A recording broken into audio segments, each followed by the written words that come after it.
Assalamualaikum warahmatullahi wabarakatuh. Perkenalkan, nama saya Zalfa Kaula Maharani dengan NPM 1601110210082. Pada kesempatan kali ini akan mempresentasikan mengenai anatomi pada blok basic dental science 1. Yang pertama di sini saya akan menjelaskan tentang embriologi.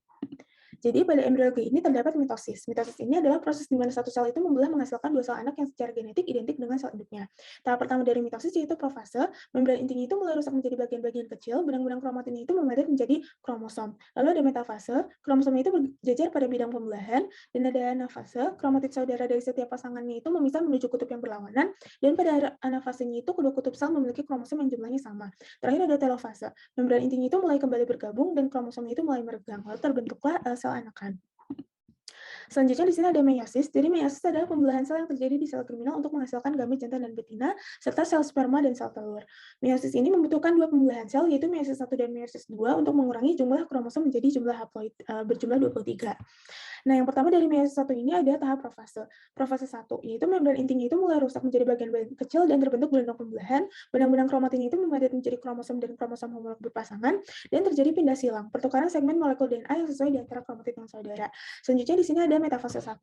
Kromosomnya itu berjejer pada bidang pembelahan, dan selanjutnya di sini ada anafase 1. Kromosom homolognya itu berpisah dan bergerak ke kutub-kutub yang berlawanan.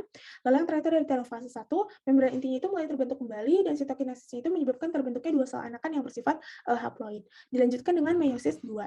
Sini ada profase 2, membran intinya itu mulai rusak menjadi bagian-bagian kecil dan terbentuk gelondong pembelahan kembali, kromatid itu mulai bergerak ke bidang pembelahan. Lalu ada metafase 2, kromosomnya itu berjejer pada bidang pembelahan, dan selanjutnya ada anafase 2, kromatid itu terpisah dan bergerak ke kutub-kutub yang berlawanan. Yang terakhir itu ada telofase 2, nukleusnya itu terbentuk, kromosomnya itu terurai membentuk kromatin dan sitokinesisnya itu terjadi, yang ada pada gambar.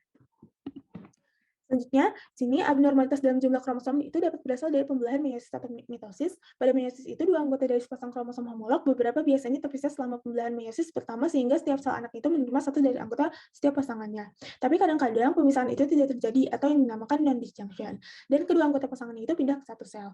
Kelainan jumlah kromosom ini bisa timbul selama pembelahan meiosis. Biasanya dua anggota dari sepasang kromosom homolog berpindah pada pembelahan meiosis pertama sehingga masing-masing sel anak itu menerima satu komponen dari setiap pasangannya. Kadang-kadang pemisahan ini tidak terjadi dan kedua anggota pasangan tersebut menuju satu sel. Akibat dari tidak terpisahnya kromosom itu, satu sel menerima 24 kromosom dan yang lainnya menerima 22 kromosom, bukannya 23 kromosom yang ada pada gambar.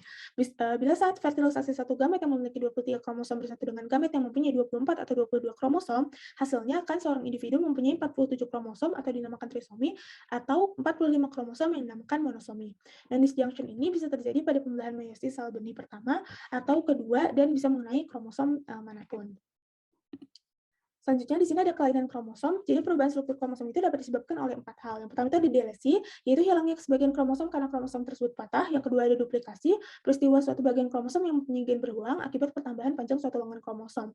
Yang ketiga itu ada inversi, yaitu peristiwa suatu bagian kromosom yang mempunyai gen berulang akibat pertambahan panjang suatu lengan kromosom yang berbentuk loop. Kemudian loop tersebut putus dan bertaut kembali. Terakhir itu ada translokasi, terjadi ketika segmen kromosomnya itu berpindah ke kromosom lain. Selanjutnya pada slide ini saya akan menjelaskan tentang perkembangan kepala dan leher. Dan pada slide ini itu terdapat gambar frontal wajah yang sedang berkembang.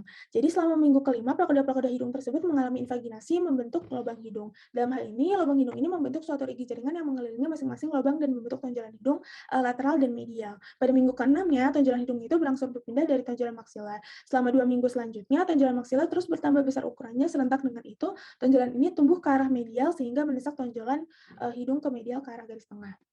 Selanjutnya, celah antara tonjol hidung medial dan tonjol maksila itu hilang, dan keduanya itu bersatu. Oleh karena itu, bibir atas itu dibentuk oleh tonjolan hidung medial dan kedua tonjol maksila, dan bibir bawahnya itu dan rahang bawah itu dibentuk dari tonjol mandibula yang menyatu di garis tengah.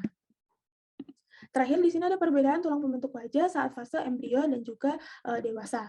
Jadi yang pertama itu ada frontal nasal prominence yang berdiferensiasi menjadi forehead dan bridge of nose, lalu ada medial nasal prominence yang berdiferensiasi menjadi midline of nose dan filter of upper lip. Yang ketiga itu ada lateral nasal prominence yang berdiferensiasi menjadi alley of nose, lalu ada nasolacrimal groove yang berdiferensiasi menjadi nasolacrimal ductus dan lacrimal sulcus, lalu ada maxillary prominence yang berdiferensiasi menjadi pipi dan lateral upper lip, dan terakhir ada mandibular prominence yang berdiferensiasi menjadi lower lip dan jaw. Berikut ini adalah referensi dari presentasi saya. Sekian dari saya. Terima kasih. Wassalamualaikum warahmatullahi wabarakatuh.